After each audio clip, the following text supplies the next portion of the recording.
Okay, the Fish Cup continues, everybody. Well, we are in the semifinals now, so we have a best-of-5 series ahead of us, and we have Team Fly, the Chinese team in blue, going up against the Crying Kittens. So if you guys are a little bit newer to this, in the Korean tournament, we have a tournament that is held on the Asian server with 2 Chinese teams and 6 Korean teams. It's a single elimination bracket. We already went through the quarterfinals, all of them best-of-3 series, and find ourselves now in the first semi, which is a best-of-5. The tournament is sponsored by a private person, nicknamed Fish, therefore the Fish Cup, and we're heading total there's like $2,500 roughly in prize money for this one. Runs over the course of 3 days, and we had some pretty good games already. Obviously the meta is slightly different when you're looking over to the Korean and Chinese plays, and it gets more or less reflected with a quick ban on Chen here, which is kind of nice. So the Chinese Panda gets banned immediately. No Chinese Panda in this game. We have Garrosh also banned out. That's honestly... Talking about like frontline bans, after what Gonda yesterday did to the opponent's team, I want to see a couple of his main tanks just being banned straight off the bat when we're heading into game number 1, because that was insane. This is the first time that Malfurion makes it into a game here. Throughout all of the quarterfinals, Malfurion was consistently banned.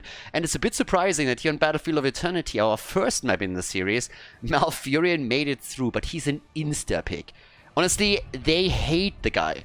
They've been banning Malfurion every single time that they could. The old geezer with his arthritis always going, oh, pick me, was taken away in every game. Now we got Stukov in, and we have Diablo as well, so alright. Good for that. I mean, Battlefield of Eternity, Mizuhara here. I want to see if Mercy picks the Sylvanas again. The guy was hyper-aggressive with the Sylvanas plays on day number 1 in the quarterfinals, so this is definitely a pick that I would have expected here. I honestly thought they would ban Sylvanas against him specifically, at least on the 3rd map, after he already played 2 great ones, but they didn't do that at all. Here comes the early Tychus pick. We talked yesterday a bit about how Tychus is even higher priority in the Asian meta than he is in when we're looking at the Europeans and also the Americans. Any map that you can name, Tychus is pretty much getting played. And if you look at the draft, a couple of the heroes that you would already see in Europe have so far neither been chosen nor banned. Vala is a good example for it. Arrow build has been played in Europe a lot in Battlefield of Eternity, even after the rework. In Korea, I haven't seen it once yet. I've seen Vala being played on this map one time, and even then we saw a multi-shot build. Jimmy, also not taken here. And Li Ming, another hero that we see quite often on Battlefield of Eternity, but also other maps in the European scene. She's been pretty much disregarded throughout the entire day. And there we have her for the first time. And I'm kind of happy about it, because I was already thinking the entire time, where's my girl? Where's Li Ming? So now we got Li Ming in. The Chinese are going to play her here. And there's where all the burst damage is going to come from. Hogga also getting picked. Sonya's obviously still open. Also a lot of bans on Hogga on most of the bigger maps. On this one, not so far. But we're opening things up for a pretty solid setup here. I mean, with Mei and with Malfurion, you already have a lot of CC that you can use. And that is even without the side laner and an additional damage dealer that we're going to see in the draft just now, I suppose. And Kyocha doesn't have a hero yet. So there's Tracer. Malfurion Tracer. Okay, here we go. And the Space Goat as well. Nice. I like it. That's a cool setup. Having Tracer in here and Malfurion, that's already super sweet. And that should be a fun game, no matter how it goes. And our last pick for the Chinese team. They did really well, by the way, in the quarterfinals. Definitely the team to watch out for here, too. Playing in Gold League as well. But yeah, last pick for them. What's it going to be before we're heading into our first map into Battlefield of Eternity? Final pick. And it is Greymane. He's been played a lot. Huge deal in the Korean and Chinese meta right now. Not so much, not really a heavy priority in the European and American scene, but here over here on the Asian server, he sees tons and tons of play. So let's head into game number 1 in this best of 3 series, Battlefield of Eternity, everybody. Game number 1 in Battlefield of Eternity, and on the left side, the Chinese players with Mizuhara on Diablo. We got a 6GE on Stukov, Mercy on Li Ming, Kwonhain on Greymane, and Psio on Hogga. To the right side of the map, the Koreans with Kyoja playing Urel here. We got Samad on Tracer, Praise the Sun on Malfurion, Pandagom on Tychus, and Hebben on May. Now, obviously, for all of you that are looking at the bracket, Crying Kittens isn't really a team here, so the actual team name is TWT, which is pretty much a Korean crying emoji, and as their logo, they got kitty, so Crying Kittens. There you go. If you fuck around with your team name and you don't give Daddy Khaldor anything to work with, then I'm just going to rename your team. That rule has been in place since, like, forever, and it hasn't changed. So, from Team Bob, we now go to the Crying Kittens. So, let's go. Vala neither take nor banned. Again, pretty big, and you can see that there are quite a few differences in the meta. They always existed in Heroes of the Storm. And already the aggression against Tracer. So that got a little bit spicy for just a moment. Could have even led to the first kill of the game. And of course a huge impact for that also through Stukov and the Lurking Arm that he can deliver. We got Hogger and Urel all the way up at the top. So the two in a bit of a standoff. And eventually we're going to see people rotate topside to try and take that camp. But for now the focus of attention for both of the teams is still at the bottom lane. One min mark has passed, so the camps are now up on the map. And with that, we're gonna see our little fight here happening around the Khazra camp immediately as the two teams are slowly starting to focus on it. So Tracer already starting to come in here with a little bit of extra damage. And yes, as of course a steal attempt. So the rotation from the top lane is happening. Urel is now arriving at the bottom of the map, but she's not the only one that rotates in. We also have Hogger on the way. So both of the team going full on for the 5-man fight here. As Hogger comes in, cap is taken, Haven slides in right away, goes for the trade. Urel also creating a little bit more space, and they're going for the big plays here with the attack against Stukov. But the first one to fall might be LeMay, and indeed she goes down. Hogger spinning out of control here, and that is 3 heroes down. Hogger and Li Ming just going absolutely ham, the counter kill at least. But there it is against Greymane. The problem is that this is the final hit and therefore a 5-man team wipe against the Korean team. The resets for Mercy, just too much. He has been a fantastic asset to the team yesterday, and today he continues. Well, we got a pause in the game. Perfect opportunity to take another look at that fight. And as you can see here, big plays. I mean, Hogger is just spinning out of control. They had Li Ming for the resets after the initial kills. And that just did so much there. Easy triple kill to start things off after we saw Stukov die and then that setup. So now we're heading into this with in total 5 kills to 2. The Koreans definitely with a bit of a setback here. And it leads to an early talent. I mean, it's not only about the camp that was taken. The camp, by the way, still claimed by the Crying Kittens. So now they can QQ a little bit about how many of the heroes they lost in the fight, but at least they were able to lock in the camp itself. The one at the top is still up and something that they should take soon. But the problem still remains. They're more than half a level behind right now. That's already a big deal considering that throughout the next few objectives, talent advantages would always be pretty neat. Now, it's another 20 seconds until objective number 1 gets announced here. But with a level 4 talent now coming in and quite a bit of map control in the hands of Team Fly, they can now do quite a lot here. So we'll see what exactly they can pull off here. Obviously, in the early stages of the game, the death timers are still incredibly low, and just getting a few kills is not the end of the world just yet. But if you look at the experience lead here, for example, that's an additional 1000 XP that they got simply through the hero kills. But as I mentioned, it is in the early stages. So if you get a kill later on in the game and we're sitting on higher levels, that obviously is going to net you a lot more experience just in total. But it's a fantastic start for the Chinese team nonetheless. So, apparently the problem was sound issues on the side of one of the players, and apparently they've been fixed. Mercy's going to be pretty interesting for us throughout this entire match, because he's been playing exclusively Sylvanas yesterday, and he was insanely aggressive. And he had a massive impact in the last fight, as you can see also with the damage output. He comes in with 6,700. Of course, later on in the game, we're going to have that synergy between Greymane and Sylvanas again. We've already seen it in the days of HGC quite a bit. Back then, you just would always poke and try to put the finisher in, go for the resets and play around them. But you can already tell that now that we're heading into level 5, the big lead and experience that Team Fly had thanks to the teamfight victory is already more or less negated. So these early game deaths on the side of the Crying Kittens, not really that big of a problem just yet. But it still gives the blue team a head start on the Immortal, and with that they might just be able to walk away with the first objective here. The level 4 talents kicking in, of course, for both of them. Level 1, by the way, the parting gift into the pulse generator here for Tracer, and we got the bigger they are against Diablo on the side of Taika, so that's another one to really pay attention to. We have the Shaman camps taken by both of the teams, and that immediately triggers an attack on those lanes and forces the teams to defend around them. And the halftime show seems to look pretty good also for Team Fly, so they're starting off well here. The Chinese team had a fantastic opening into the tournament when they won their quarterfinal match, and it was a very, very intense match for sure.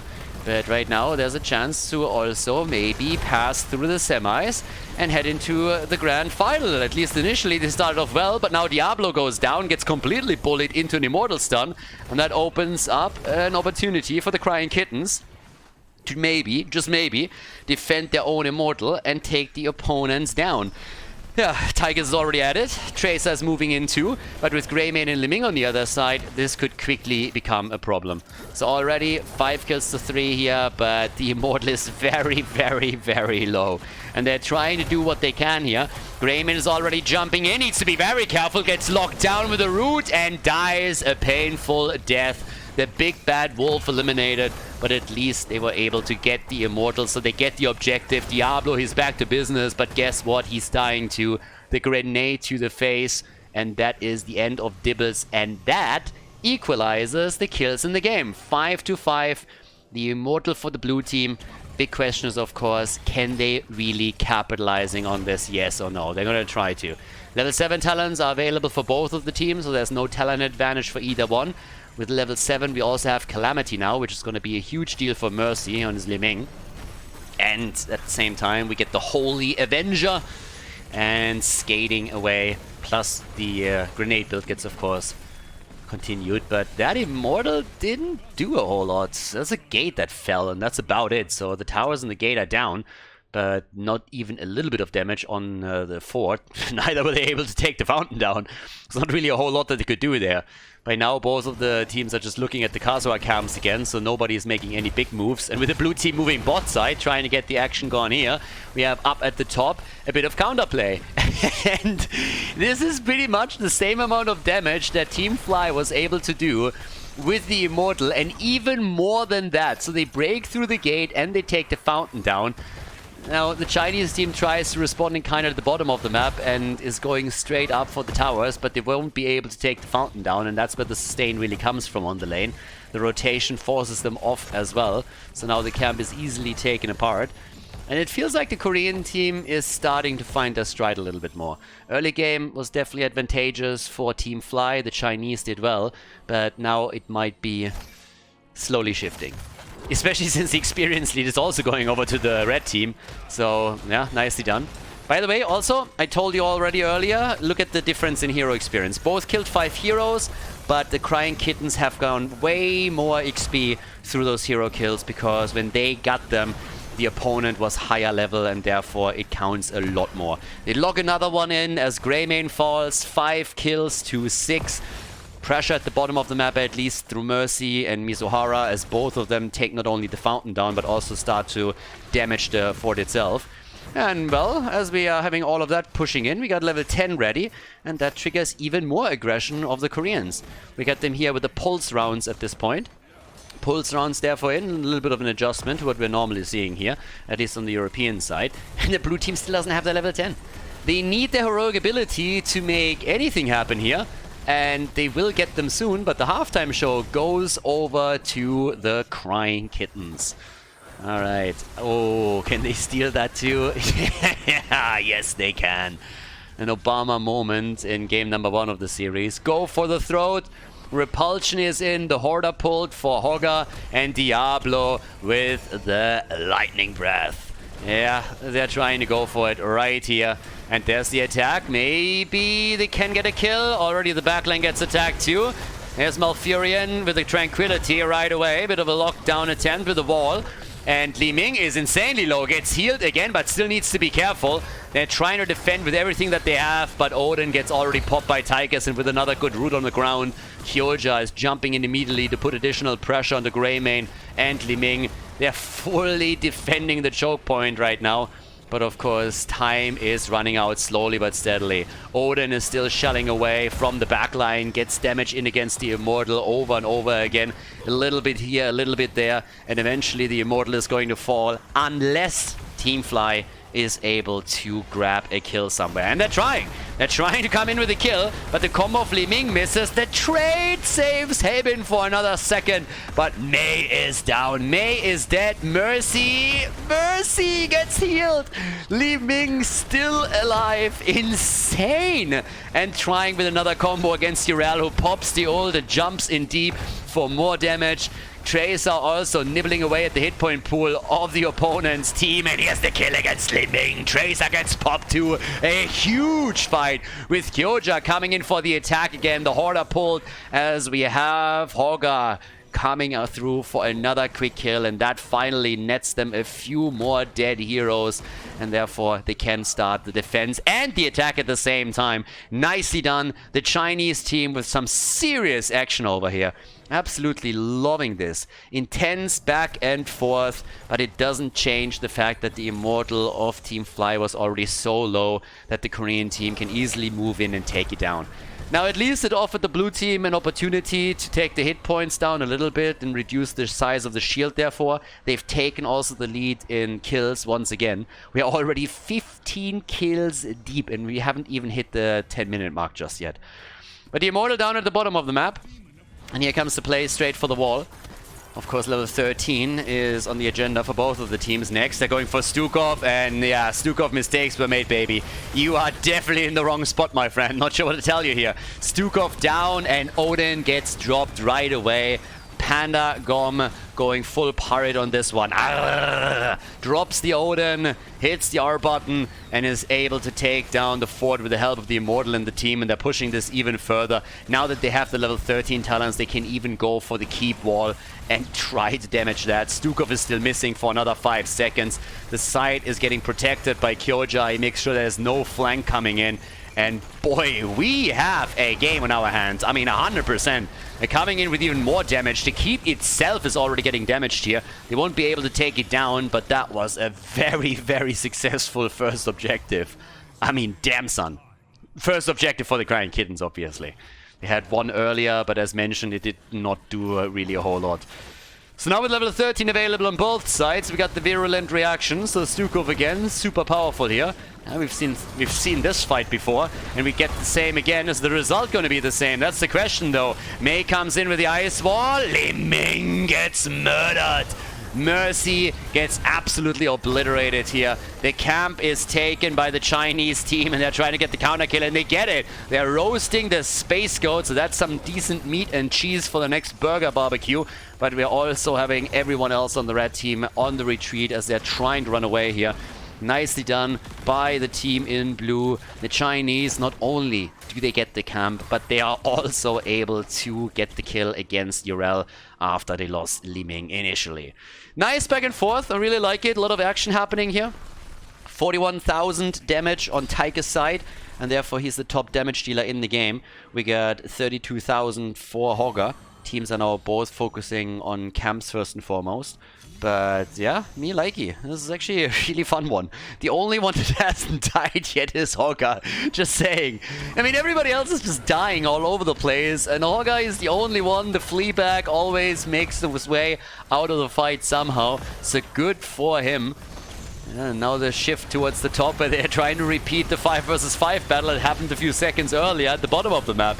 So it's pretty much just repetition. The camp gets again taken by the Chinese team. Do they get a kill as well, though? Haben is coming in with Mei straight, saves his own ass, and now the Immortal is back up on the map. 18 kills in total. 18 kills over here. And now the attack for the Immortal once again. No level 16 in sight just yet, so even fight for the time being. And the bot lane is also in trouble. It seems like this fort might fall. Maybe Mei can save it, but either way, even if they save the fort, even if they're able to pull that one off, and that is still a big question mark. Oh, one hit! One hit was missing. The hero minion not able to take it down, but I guess the next wave is going to do it. If not, then I'm sure Mercy will sneak over eventually and unleash a combo to drop it. But now the halftime show is over, and they can go for the immortal. The problem for the Chinese is that they're still half a level behind. Yep, Hogger has now taken the bottom fort, so good for him. But they still need to do something quickly, because that level 16 talent that we've been talking about earlier is now becoming a bit of an issue if they're waiting longer. And indeed they do. So they allow the Crying Kittens to get the next talent, and that's a big talent advantage. It's a huge spike. And trying to poke a little bit more. Li Ming is of course fantastic for these situations, because you are always guaranteed to do damage. You land a combo against the Immortal, and either Immortal takes it and you slowly whittle it down, or your opponent has to throw a hero into the firing line and eat the damage themselves. Here comes Odin. They're going straight up for the ult. They also have the grenade set up for Tyke is now of course completed with a level 16 talent. And they are fighting back heavily. They're likely going to grab this one. Level 16 talent is just too strong, and Odin coming in also helped them a lot. So, yep, there it is. They zone them away, and the Crying Kittens, they win the objective after all. 30% on the shield, roughly. Well played. 18 kills still. No victims in the last encounter. But now, at the top side, we're going to see the big push coming in. And blue team will have the level 16. But saving this fort is going to be impossible. The only question is really, can you save the keep? That's the big one. Now we got the debilitating flames in the entire time. We have Diablo just playing around the fire stomp, as you can see, so the big synergies of the talents. Also Mirror Ball is in, and for Greymane we got the eager wolf, and the wolf is indeed eager, but Diablo gets taken down first, and Mercy isn't looking so hot either. Nope. What? That's the grenade. Alright. For just a second he had hope. They gave him hope and then they took it away. Tychus, the renegade, you can't escape from him. That grenade is just gonna be a little bit too much. The only one that can save you from that thing is Bruno Mars. If he catches it for you, then maybe you can survive, but he was nowhere to be seen. Now we have Greymane also dying. They get the counter kill though against Mei. And the keep is still there. So the Immortal was taken down. But now we got 22 kills in the game. And only one fort is remaining, and that is the one all the way up at the top. Now with the camps up on the map, at the top and at the bottom, each team is aiming for one. And this game is still absolutely open. This is best of 5, of course. We're here still in the semifinals, as I pointed out a bit earlier. And it's a single elimination bracket. So no matter who wins, you advance and the loser is out of the tournament. Whereas this is the big opportunity for the two teams to make it into the grand final and secure themselves a fair chunk of prize money. Top side, Greymane. I mean, Greymane of course has not only the advantage of being super successful in these team fights, sitting at 30,000 damage right now, but is also great against not only camps but also against minions just in general. So a lot of damage that the boy can do here. It's also the preferred hero to make his way over to the Immortal and try to chunk it down. Still the only one that hasn't died in this game is Hogger. So yeah, it's always surprising to me. Hogger also with the synergy here on the Kablooey. So he went into the Journeyman Cooking on level 1. Kablooey on 16. And I'm just waiting for the level 20 talents. I also want to see Mercy pop off a little bit more. I expected more from him. The first fight was fantastic. As I highlighted, he just got multiple resets and did an enormous amount of damage. But ever since then, he's not really all that successful. They're targeting him very aggressively, and he seems to have big problems to survive throughout all the aggression and really land the combos that give him the resets that he needs. So that is slightly problematic for him. Still able to do damage against the Immortal, of course. I mean, there's a reason they picked Li Ming in the first place. Hogger is up at the top side now, trying to deal with all of this as the fight is happening. The wall is there, and immediately Stukov reacting, pushing them away, trying to buy them a little bit more space and time. But this is a huge fight, and Urel is jumping into the backline over and over again. Kyoja is putting so much pressure on the blue team by always attacking that backline and causing some displacement here. But they're shifting back on the Immortals now. and the red team is losing quickly. Top lane is getting pressured, by the way, too. The camp that the Kittens took a bit earlier is starting to attack the keep, and that's a huge problem. Halftime show is there. Diablo with a play, but it's not enough to get the Tigers kill. Serenity, Tranquility had to be popped here by Malfurion on the other hand. But this is honestly the biggest deal right now. As interesting and important as the fight is, the bigger problem is the top lane. That keep is not looking good, and Team Fly is going to lose out on the macro a lot if that keep falls. So far it's still alive, but we still have catapults involved and also another minion wave. And while they're going for the immortal, this is just not looking good at all. And that is the end of the keep. Catapults galore through the top lane. The bigger problem is, of course, that the fort is still standing for the blue team too. So it's a catapult on every single wave. And if you look over to the experience, and you quickly realize that level 20 is not far off for the Crying Kittens either. So, yeah, the immortal at least was taken by the Chinese. So now they have a chance to push through the top lane and take this one down. And, well, they need to at least take the fort down, I suppose, if they want to relieve some of the catapult pressure. And it doesn't really look like they can do that. But even if they can, the catapults would still be a problem. Hebin on his Mei is zoning them out completely. And this is the second objective now for the Chinese team that went through the top side. And both of them didn't really do a whole lot of damage. Now the problem for them, of course, is they can't attack on the lane, or they don't want to, while we have a level 20 available, more or less, for the Crying Kittens, and they themselves don't have their Storm Talons. It's a huge risk to take, and a risk that they can't afford to take, because if they lose another fight, the red team can simply move through the top lane and take it down, since there's no keep left there anymore. So that's a big risk, and they were not willing to take it. But for now, we have 20 talents on both sides. So we got the controlled chaos here, more slap, and at the same time the repulsion plus the no control for Hogger. It's time to party. The blue team needs a win. I haven't seen kills coming for a long time right now, so the damage output has increased a little bit. 70,000 now for Tigers, 50,000 for Hogger. I'm talking about Hogger. Hogger! Is he finally gonna die? Nah, he's still alive. He somehow made it out. That got dirty very quickly though. Greymane gets attacked too. Hogger is moving in again, and they are getting pressured hard. Top lane catapults, they're still assembling. Down here, Stukov is doing what he can to keep them at bay. But Diablo, is he going to be the one? Is he going to fall here? Grenades are coming in over and over again from Tychus. And now we have it, the next immortal up on the map. And this could be the last one, depending on who takes it here. And catapults, of course, assembling. So eventually, this is going to threaten the core. We're now 21 minutes into the game. So these bad boys are starting to hit hard. And therefore, the blue team has to defend against them. They can't just simply let that push through the top. They're trying to go for the race on the immortal, which is not really unreasonable considering that they have Greymane.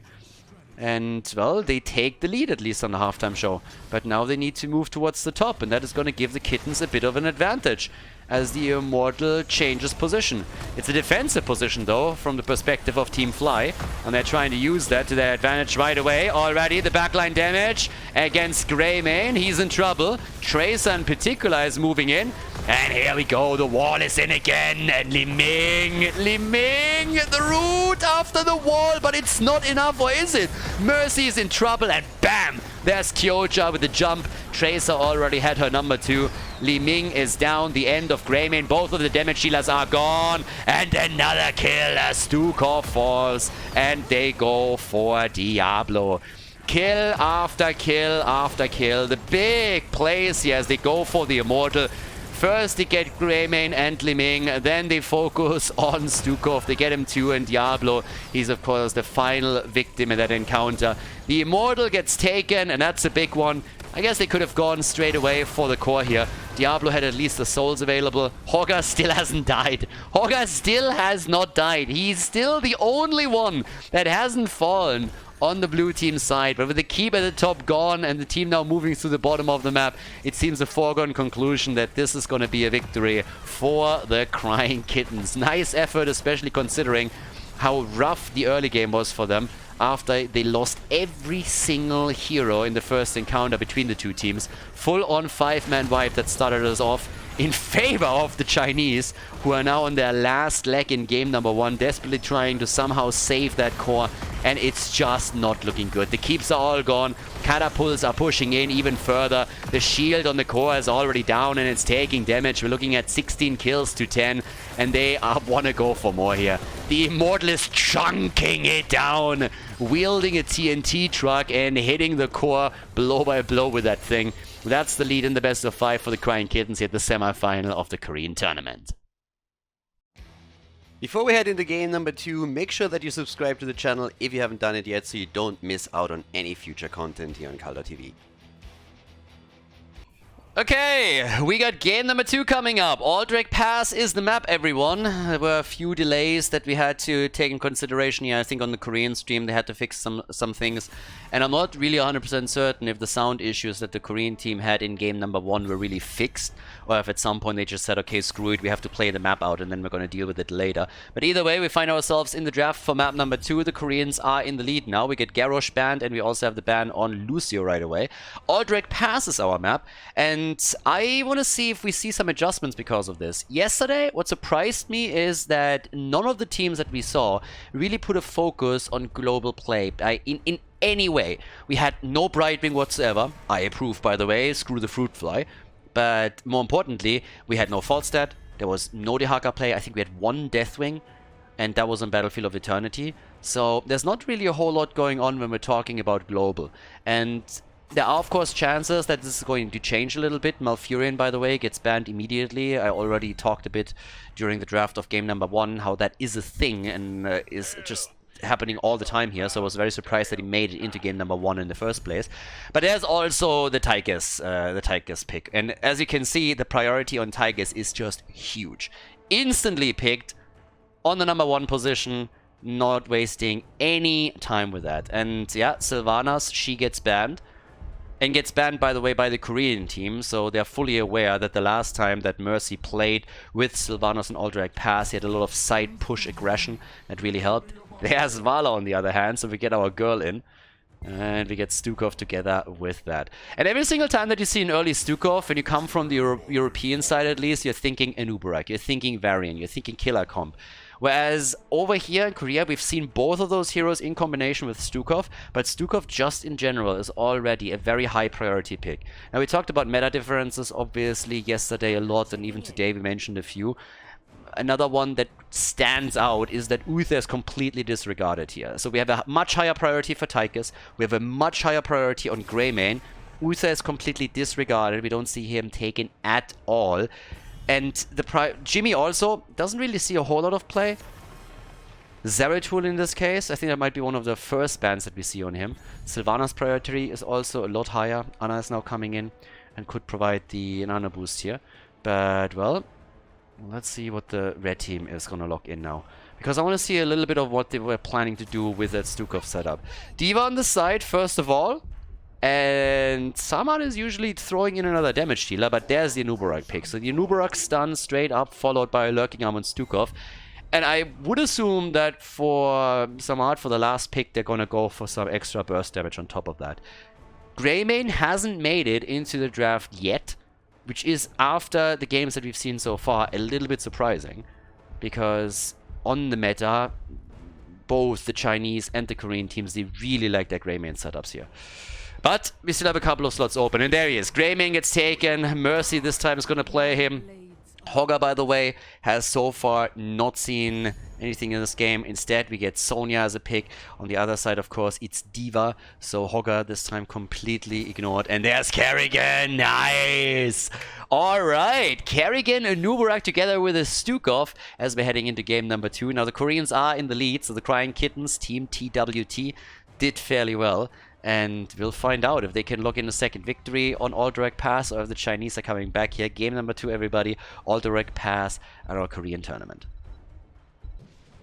Team Fly against the Crying Kittens. The lead for the red team. The Korean team so far doing well after victory in Battlefield of Eternity. They're now trying on Alterac Pass to extend that lead a bit further.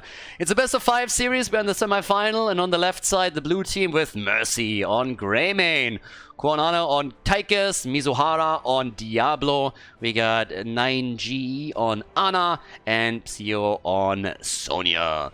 On the right side of the map, Kyoja playing D.Va, the Crying Kittens with Hebben on Nuburak. Pandagom on Vala, going straight up into the fire at will here. And we got Kerrigan, so Samad is channeling his inner Nick. I was going to see how far he can get with the Nuburak and the initial stun. And we got Stukov by Praise the Sun right here. Cocktail setup for Greymane. Hello, sir. The perfect aim on level 1. Alright, alright. Had a couple of neat cocktail kills yesterday. Especially Tomb of the Spider Queen comes to mind. Was one of the last series in the quarterfinals. But yeah, bit of action already against Diablo. The Lord of Terror. I was a bit terrified here because of all the beetles. I share that animosity. And yep, there it is. So move towards the top. Dibbles already double checking, and maybe a flip and a little stun into the wall. Nah, not quite. Alright, let's get the action rolling here. Game number 1 was certainly kill heavy.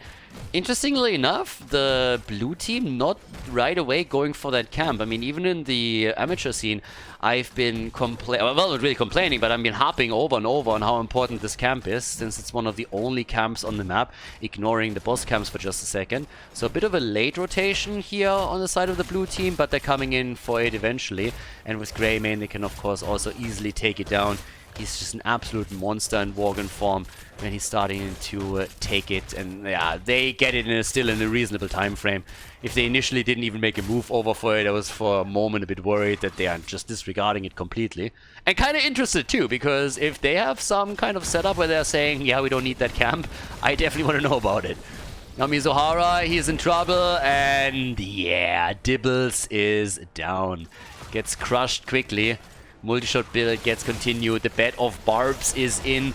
The level 4 talents. Nice combo against Tychus. Not another kill, but at least making sure that the adrenaline of the Renegade gets pumping. And down to the bottom of the map, Greymane on the pleb horse. Yeah. Off we go. Tychus with the bigger they are. Diablo is not gonna like that, even a little bit. And as I say it, I'm reminded that Diablo is actually on the same side as Tychus, so he doesn't care. He doesn't give a shit. And there's the prisoner camp. Alrighty. So, semifinals. On the one hand, I really want to have a Chinese team in the grand final. On the other hand, we need someone that... we need the best team to advance here. At the end of the day, this is not about quotas, no, we just need the best team to advance. So if the Chinese really want to pull it off, they gotta step it up a little bit. Game number 1 wasn't really bad from their perspective. Initially they were fantastic in the team fight, but towards the end they were lacking quite a bit and they just couldn't get any kills anymore. After we had that 12 to 10 kill lead for the Crying Kittens, those kittens turned into some roaring lions and just obliterated them in every single team fight. So couldn't do anything about that, but yeah, let's go. Samad down here, all in gold. Look at that. Look at that Skinnergy right here. Coming in with a Nexus horse, with a golden tint, the golden Kerrigan. Yeah, that's a setup, you know? And on the other side, you have a Greymane that just rides a poverty horse. That is just bad. That's just not what we want here. And Diablo is having troubles again, doesn't he? Mizuhara, I mean, our boy was in quite a bit of trouble there. There could have been another kill against him. Greymane also with his Cindereel Elixir. Level 7 talents in for both. The Hot Pursuit ready for Vala. And also we're getting the Boundless Fury. Yeah, play too much EuroLeague, huh? Yeah. I'm also furious whenever I play. I'm also never getting used to the name Storm League. Never. It's always going to be EuroLeague for me. It's the same with the easy and the hard camps. Blizzard changing the names of these dumb camps so often. People always getting mad about it. It's not a hard camp or an easy camp. That is disrespectful towards the camp. It's a siege camp. What are you talking about? But what I'm talking about is an easy kill against Tigers. And a follow-up. What is happening here? That Kerrigan combo is definitely a bit too much for them to handle. Kerrigan is coming in. The Queen of Blades. Dropping them easy peasy. Damn son, that was some nice stuff. And also, this is pretty cool. So there's no one that can use an ability and just shoot over to interrupt the channel. That was actually pretty sexy. Nicely done by Stukov. Really cool move. Bottom of the map in the meantime, Kyo just defending against two, against Greymane and against Sonya. Let's move out here as well. So far unsuccessful. Camp is up again, and guess what? Crying Kitten's already on it. And jumping in and working towards the level 10. I mean, up to this point, the red team has played a very solid second game. I mean, just solid. Best way to describe it. They got the kills that they needed. They take the camp every single time it's up. They're going for the objective. They're locking the first one in, so they have that. It's an early level 10 for them. We get the Ultralisk. 17 stacks are now ready for Vala. So slowly but steadily, they are taking an advantage. They're starting to pressure this. And it's just an incredible, stable performance. And Team Fly has not found a way to really fuck with it here. So that could be a little bit of a problem if that continues. There we go, though. Leap is in, and Odin gets shoved back immediately. That arm is amazing that he has there. Then again, Diablo, not so much. So the nano-boosted Odin is again ready. We saw that combo already yesterday. But the fort is gone. The one at the top is defended against. Now we're having Sonya moving into the middle to help out here. But at the bottom of the map, they're going for Greymane. And Mercy is shown none of it. So he gets taken down too. And that's a second fort that gets dropped 6.5 minutes into the game. Lots of value out of the first objective phase here. Nicely done. Yeah, this is getting scary, I gotta admit. Greymane also, again, with the go for the throat. And I like that the blue team is immediately reacting to the rotation of the Crying Kittens by attacking their own boss up at the top. And they gotta hurry this, because if not, then it might end up with a double boss play from the Koreans. But nah, they have plenty of time. Plenty of time. Bottom boss is taken. Rotation's probably not even gonna go all that far. Technically, they could try and maybe steal the camp on the left side away, but as you can see on the minimap, Vala is already orientating herself together with Stukov over to the right side to take their own camp. These guys are just double-checking what's happening topside. But it's 5 kills against 0, and that is a solid advantage. Also in experience, where they're nearly a level ahead. 12,000 damage for Vala. And that boss is not likely gonna do a lot here. Gets attacked quickly. And on the left side of the map, boss is still up. Ana with a pew pew pew. And Diablo is just getting murdered. Dibbles has died 3 times now. Diablo is just getting absolutely crushed. And he's not even close. Last time that we saw them play, there were a lot of cool plays around Leap 2. And I really hope that now that they have level 10 abilities, they can make good use of that. But they need to step it up. And they just need to step it up big time. It's a bit of a trap up at the top. And they're diving. Nice! Nice reaction by good old Sonya. Honestly, he's paying attention. He's really paying attention. He played Hogga in the first game, and he was the only one that didn't die. But that was a really important one. If he dies there, that would be so annoying. They're still trying to go for a kill, but it's Diablo again that's isolated there at the front. Nano-boosted Sonya. As they're coming in, they're trying to get some hits in. Vala is a bit low, but no, the Koreans, they're just simply moving away. Greymane even jumping in from the side, but now level 13 talents for both of the teams. Mercy is still in trouble here. They're trying to get out of the fight without anyone dying. And Diablo, he dies again. Diablo is dead again in the middle of the map. The wall gets attacked, and up at the top, they're making the play for the fort. They're going to try to take it too. And here comes the Cocoon prep kill against Ana.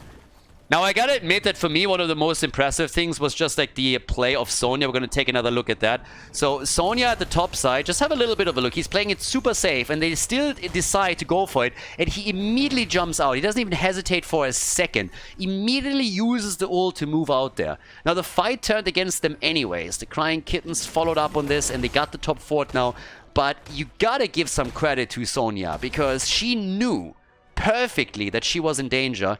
She saw that coming from a mile away, and she's like, we don't know where they are. And the second that they went for her, immediately the trigger is like, okay, I need to jump out there. I need to make sure that I'm not getting stunned even once. If a Nubarak or Carrigan get a hold of me, then I'm just dead. So really good reaction. And he is once again the only one that didn't die. We saw it in game number 1. Hogger, he didn't die during the entire game. And had the most damage on Siege and on hero damage as well. So yeah, playing a great game here for sure. So nicely done. But either way, the team, they're still struggling. So as well as Sonya is playing these moments, the blue team is still in trouble. They are 7 kills behind now, and we might make it 8 as Mercy gets attacked. Everybody is just on the run. And Diablo, he's getting farmed. This is the 4th death of Diablo. Lord of Terror, my ass. He's a terrified kitten. That's all that he is right now. A terrified, I guess, lizard is what he is. I mean, either way. Oh, the fuck is that? Debilitation? Are you drunk? Are you memeing? Hey, Ben, what's going on here? Debilitation? Haven't seen that talent in a hot minute.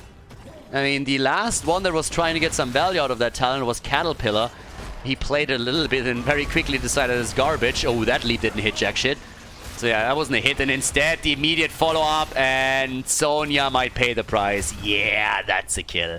The leap miss and then getting dropped like this. Double kill against them. Diablo! Diablo! Hey, you got a kill! He prepped one, but he also dies. So there's that.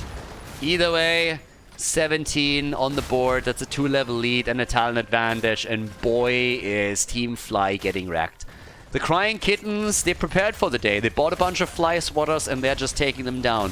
1 hit at a time. Slapping them around, bam! And that is an easy one.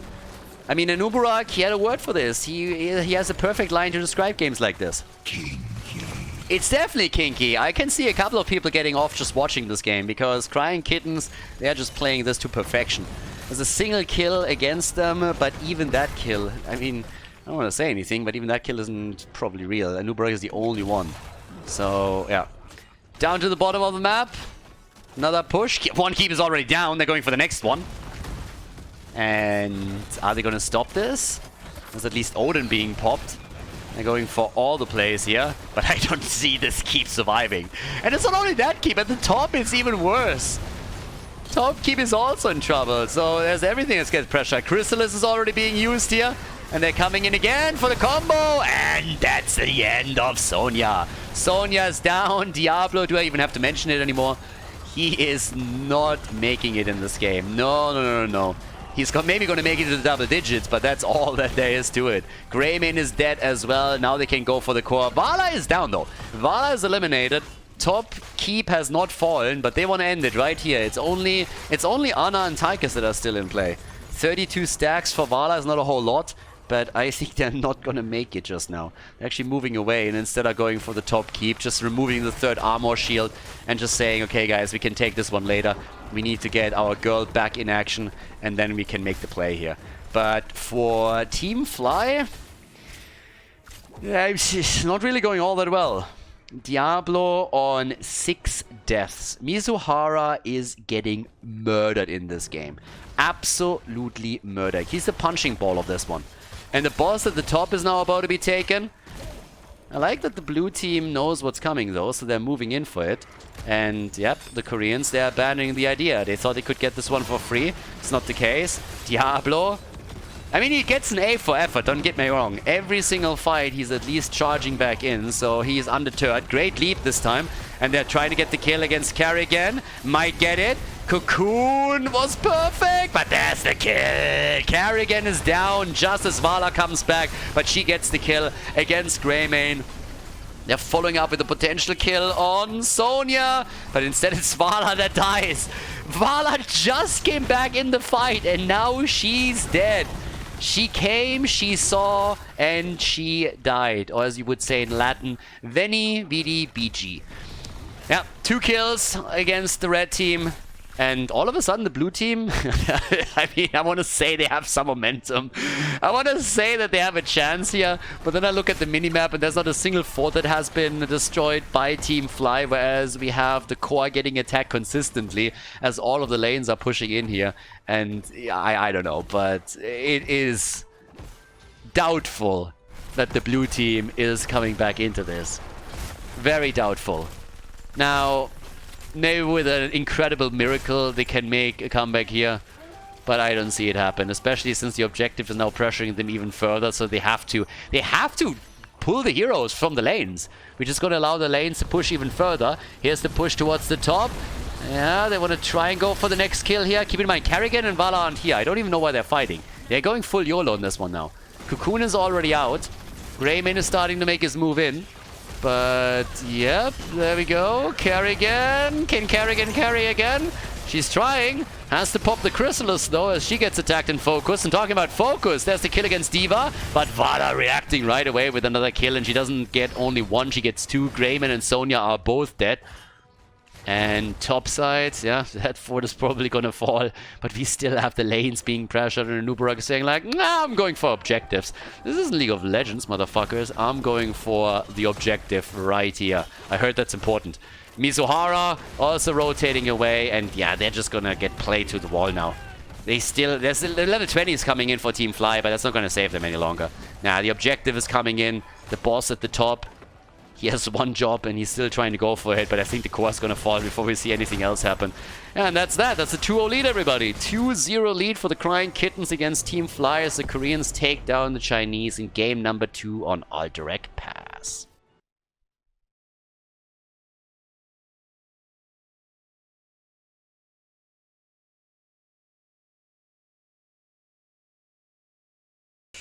Okay, game number 3. Well, the Kittens are in the lead, everybody. We're heading into Infernal Shrines, and it's our third map. And I don't know what to tell you, but right now the Koreans are kicking ass. And I expected the Chinese team to do a little bit better in this series, especially after their performance yesterday.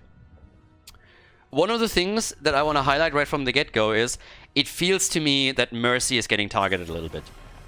Sylvanas was banned now multiple times, and he excelled on Sylvanas yesterday. And I'm not quite sure if that's the problem that they're facing right now, or if just generally they're being a bit outclassed by the Kittens, but you can really tell that he's struggling a lot more today than he did yesterday. And yesterday they also faced off against the Korean team that was not really all that weak, so it really seems that his hero pool is maybe a little bit limited. Maybe he has just a couple of heroes where he excels more, pulling a Quacknix, I don't know. But as it stands, he is, I don't want to say liability, is not really fair towards him, but he's not as impactful as he was in the quarterfinals. So we have Greymane banned, we have Sylvanas banned, Malfurion is again eliminated, the early pick into Vala here on Infernal Shrines, and as we've been talking about the increased priority of Tychus, it gets reflected here as well, immediately a pick into Tychus. Now here you would see on the European side, just try to compare the metas a little bit, an early Tychus pick very likely too, since Infernal Shrines gives the hero even more power on the objective. Now Holger, of course, is coming in together with that, and now just a question of how they're reacting here. So what can they grab? Anduin is there, and we got Diablo. Alright, Anduin can pull Dibbles out if he goes a little bit too deep, so there's that. And what else? I mean, you have the bans now kicking in, and the last ones. And what are you trying to get rid of? Stukov has neither been picked nor banned yet. Neither has Lucio, so that's at least 2 of the supports that you could ban out now. And I think targeting another support might be a smart idea, unless they want to get rid of a specific melee character, a specific tank at the front line. Vala, on the other hand, is fantastic here. And they're actually going for an Nubarak ban instead. So Nubarak gets banned out. It's no Cocoon against the red team. I really like, though, what we're having on the lineup for the Crying Kittens right now. And we haven't even seen the last 2 picks, but Vala alone is already such a great hero if you can keep her alive. With Anduin, you should always be in a position where you can at least just pull any target out. If Diablo, for example, makes an engage and it doesn't quite work out, then Anduin is your safety net that you can use. Vala is in a similar spot. There comes Varian and Stukov. That's the reason why I would have banned out Stukov, for exactly that reason. If you ban a Nubarak, they still can pick Varian, but if you ban Stukov, at least they can't go for the killer comp. So the idea of what the Chinese are trying to do here Super obvious, really important. And, well, let's see what they can pull off. Mercy is the last one to pick a hero. If it was a different map, I would have said maybe he can play his Li Ming again. Not really that much success on the first map of the series, but still. And there's Carrigan. So once again, Carrigan. D.Va, Carrigan, Diablo. That front line is terrifying. And then you got Vala in the back trying to get more stacks for her multi-shot and the damage output here. Great setup for them. It's a really, really good setup for the red team. I really like it. The question is, how will the blue team, how will the Chinese team play around it? Are we going to get a pick for Mercy now that allows them to get these quick kills with a variant taunt? Because if not, then they're just screwed, let's face it. And, well, it is Azmodan! Okay! We're going full Azmodan over here. Not the pick that I saw coming. Maybe more focus on structures? Are they going to go for that lane push style where you go for the demonic invasion, or what setup are they going to play here? It seems like it's not really the combo for it. So, color me intrigued. Let's find out what they're going to do in game number 3 of the best of 5 series at this Korean tournament.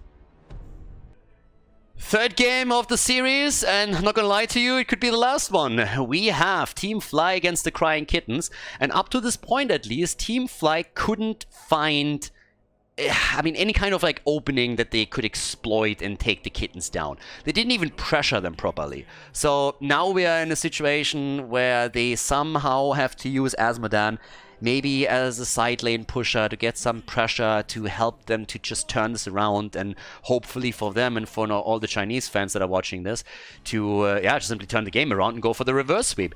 We have Azmodan in, Stukov, Varian, Hogger and Tychus for the blue team. Tychus in this case also with the press, the advantage, so going for an auto attack style.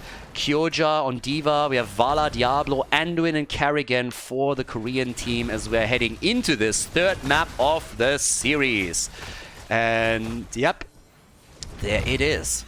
That was a pretty solid one. So we got Kyoja already up, and he is traveling towards the top lane in an attempt to deal with Hogger, whereas Anduin went straight into the even-handed blessings. Like, I can't help myself, but when... Oh, is that the first kill? There we go. Now, Varian obviously is great against Anduin. Anduin is great against Varian, that's what I want to say. Mix the two of them up here for a second. We got the father and son battle once more. And Diablo gets killed again, this time on the other side, though. Even-handed blessings. I gotta admit, this sounds a little bit to me like an abusive relationship in the family. When daddy deals out the even-handed blessings, that sounds like a... Yeah, that's what it sounds like to me. I don't know how people read that, but some of those talent names for Blizzard are always a bit unfortunate. When we're talking about Stukov and his growing infestation, I don't really know what Blizzard was thinking there, but I definitely know what it sounds like.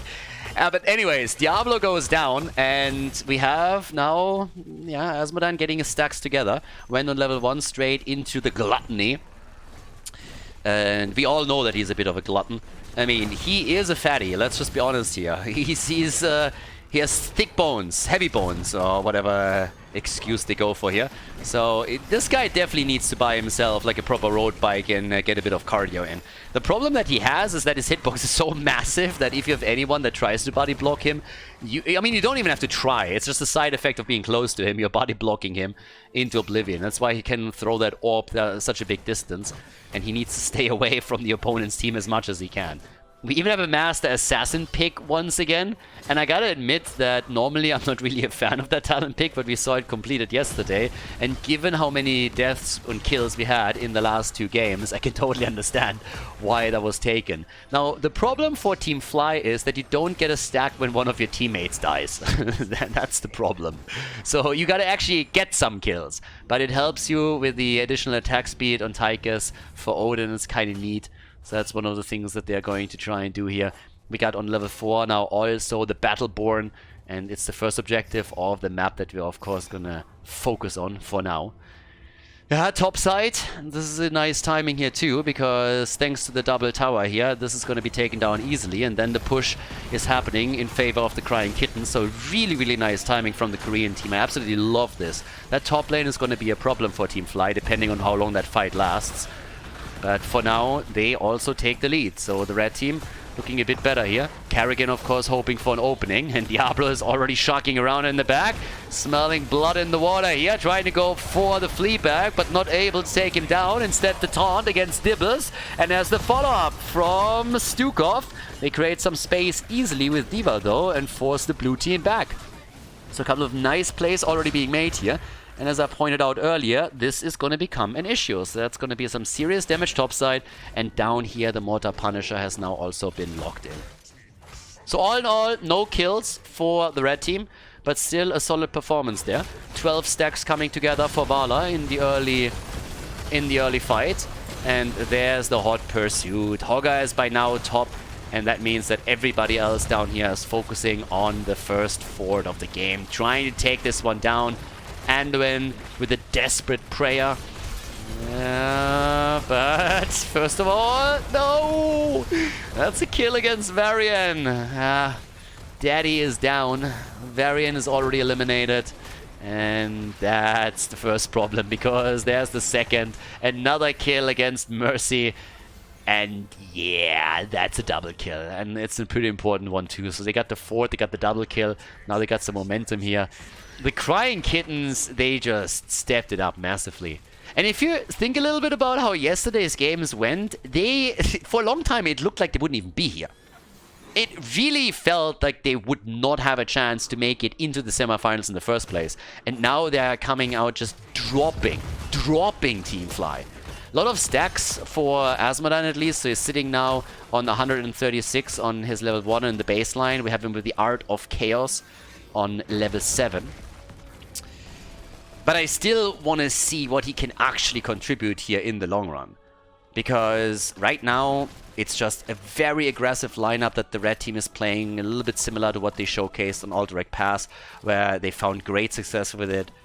And yeah, they're just doing well. They're controlling the pace of the game once more. They are the ones calling the shots.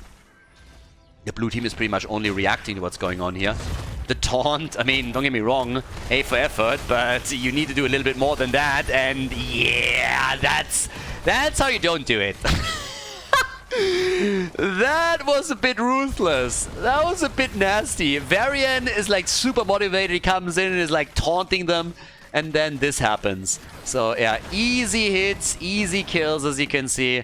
They got murdered there. Way too much CC, and you just attacked an opponent's team that had level 10 abilities already. There's a reason why we don't do that. It's pretty much heroes one-on-one. Don't attack a team that has level 10 when you don't have it. That's a bad idea. And we just saw why. So now we got 4 kills against 1. The fort has nearly been destroyed. They took the fountain down. That's of course the sustain gone. At least level 10 abilities are available for both. And to be fair, that gives us also Odin, so Tigers is going to be way more impactful when the next fight over the objective starts, and that's going to be top side, where we still have Fort and Fountain for both teams. Down here, a little bit of a pull. Vala gets saved. Okay, they're trying to come in again with a quick kill. And Mercy drops his Odin pretty early. I'm not a fan, honestly. That is... he's not going to have Odin for the fight at the top. Unless I completely miscalculated the spawn time of the next objective, he is not gonna have that. 76 seconds? Maybe? Oh, there it is. Yeah, he can maybe drop it towards the end, but that's about it. So, we'll see if that works out for them.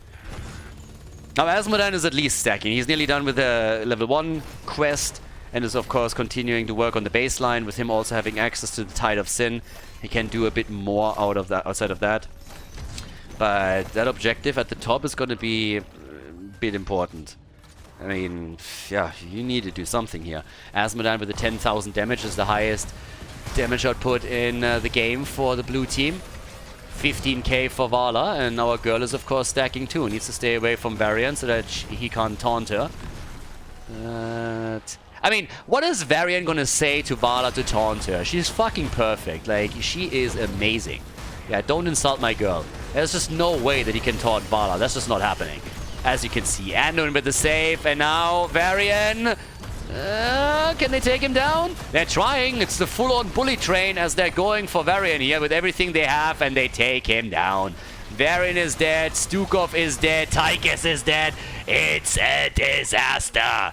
Everybody is getting crushed over here. They're going for Asmodan. He's about to die too, but at least Vala is down as well. Vala is taken, and Anduin is dead too. So they went a little bit too deep here. They went just a little bit too deep. Kerrigan is saying, okay, screw it, I'm gonna go for the objective. And Hogga is the last man standing, but Varian is back. And anyways, pretty nice fight here for them. Varian the first one to fall. Anduin with his daddy issues helped them to take him down. 26 stacks for Vala. And Kerrigan can't quite get it, so they are at 33 stacks now. It's not really a lock for them yet, because the blue team is going to have their lineup on the side a little bit earlier. But they have a big gap to close. Only 8 stacks for them. Level 13 talents, so that's at least a bit of a help. So they got the virulent reaction. That fort in the mid lane, on the other hand, is going to fall now. So that's another nice macro move for the Crying Kittens. And as they are topside with everyone, they can go for it now. Now, Tychus has Odin back up. He could use it if he really wanted to. They're starting to make the play here. Here comes Odin! And the Punisher is already taken. The Hoarder pulled, saves Hogga. And Kerrigan is also jumping around as they are making a play for another fort. And that's the final one on the side of Team Fly. It's the last fort that they have in their game. Asmodan with the poke damage. He's sitting at 21,000. Good for him. Kerrigan gets saved. Anduin working overtime over here. Justifying his pick easily. Yeah, and they're poking them out. Blue team is still trying to defend. Kerrigan is going deep. They're going again for Tychus. And he's dead. Tychus down. Kerrigan safe. The fort eliminated. Kyoja is coming through. And they're making the play now for Hogga and for Varian. Asmodan is the first one to fall, but Hogga... Ooh, there's no way he gets out. Stukov is already dead, and Vala is just crushing them time and time again. She's sitting at 36,000 damage now. 5-man team wipe. Everybody gets dropped by the kittens. 13 kills, 2-3, level 16 talents. And now we got the Manticore. They are crushing through this. Anduin, of course, with the Glyph of Faith on level 16. And that is keep number 1. 10 minutes into the game. And they take the keep down. They're going for core. That might be a little bit too much. Time will tell. But that's definitely a bit of a ballsy call. It's very early in the game. It's a 5-on-5 on the core. And I think they will have to move back here. Unless somehow they get a kill. Vala is sitting at 38 stacks on her level 1. They took the shield down, but they couldn't get any damage on the core. If they get a kill now, on the other hand, they might be able to turn it again. Ah, nice. Good move. Asmodan, look at that. 3 points right there. Comes in and gets the hit off against Kerrigan. And that is an easy kill. Nicely done. Is that the time for the comeback? I don't think so. Hogga gets murdered. Mizuhara is in trouble. Varian comes out once again. Tries to taunt Vala. Gets immediately punished for it. Grenade! Nope. Nope. Nope. Not happening. So, 4 kills to 16. And, well, if you think that the blue team still has a chance, then, I don't know. I gotta tell you guys. It's unlikely. So... with that, we now have big players on the map. 1 keep down. Wall has been already damaged a little bit. Over here, it's still intact, but now they stole the camp away. Up at the top, Diablo is already moving around, trying to go for the camps here. 16 talent will be ready for Team Fly in just a few more seconds. That's good for them. I guess Asmodan has a chance of completing his quest. The baseline. But outside of it, are they making it to 20? Can they really get Storm Talents into? That's the bigger one. I mean, I honestly don't know. I find it a little bit hard to believe that they are going to be able to go all the way here. But at least for now, 36,000 damage for Asmodan. He went into the total annihilation here. He's nearly done with the baseline. Sizzling attacks are coming in again. Auto attack style for Tychus. We talked about it a bit at the beginning of the game when he went in to press the advantage. But if you look over to his level 4 talent, outside of the passive that he gets with it, he has a single stack. So that's like nothing. Quest completed for Asmodan. The big boy getting that. And yeah, this is not looking too pretty. They're choke pointing in. Yeah, you don't want to do that against Kerrigan. That's not really a setup that is going to be beneficial for you. They're trying to force a fight because it's finally a battle on even talents, but they're losing Varian right away. Varian is down, And yeah, Mercy is getting dropped too. Vala's at least dead, but they get the Stukov kill, and that's 3 down already. 3 down already. I mean, if anything, Varian should get a range taunt against Anduin. I never really loved you. I am not your father. Your mom hated you. Something like that. I mean, if you yell that at Anduin, I mean, how he's not going to be affected by that, I don't know. So he should get a range taunt against Anduin, just like character-specific lore interactions. But either way, at the end of the day, Team Fly, they go down in flames. They get murdered in the semi here. The Crying Kittens, they move on to the grand final, ladies and gentlemen. Crazy performance by them, and a fantastic performance that leads to a 3-0 victory in the best of 5. Nicely done.